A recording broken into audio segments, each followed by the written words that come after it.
I really cannot, sorry sir, I really cannot give specifics because I'm under strict instruction not to give any more details. Kaugnay sa mahalagang impormasyon na hawak nila kasunod ng pagkakasabat ng malaking bulto ng iligal na droga sa Batangas nitong nakaraang linggo.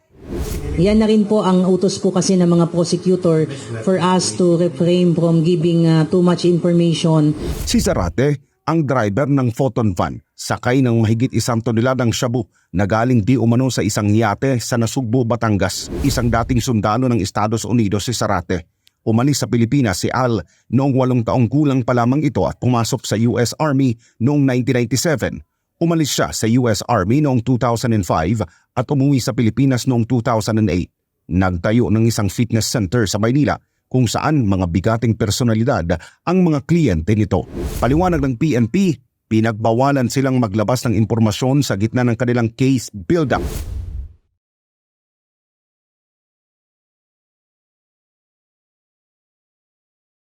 Nagpaliwanag ang PNP kung bakit tila wala munang mapipiga ang publiko kaugnay sa mahalagang impormasyon na hawak nila kasunod ng pagkakasabat ng malaking bulto ng iligal na droga sa Batangas nitong nakaraang linggo.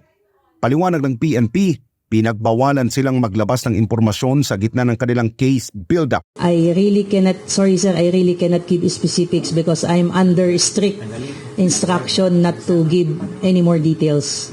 Yan na rin po ang utos po kasi ng mga prosecutor for us to refrain from giving too much information so as not to, again, compromise the ongoing case build-up. Una nang nabatid na hindi lang isang sospek ang maaaring nasa likod ng droga na ito, dahilan para bumuo ang PNP ng Special Investigation Task Group para sa mabilis na pagtukoy sa mga posibleng iba pang sospek at totoong pinagmulan ng naturang malaking kontrabando. And this is the primary reason why we were requested by prosecutor and case not to divulge too much information because we are on the process of conducting case build-up po to establish po the ownership ng yacht, yung pong ownership po ng mga vehicle, ng mga subject vehicles po natin.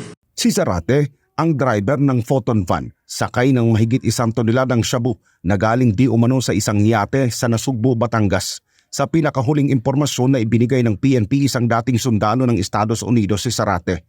Umalis sa Pilipinas si Al noong 8 taong gulang pa lamang ito at pumasok sa US Army noong 1997. Umalis siya sa US Army noong 2005 at umuwi sa Pilipinas noong 2008. Nagtayo ng isang fitness center sa Maynila kung saan mga bigating personalidad ang mga kliyente nito.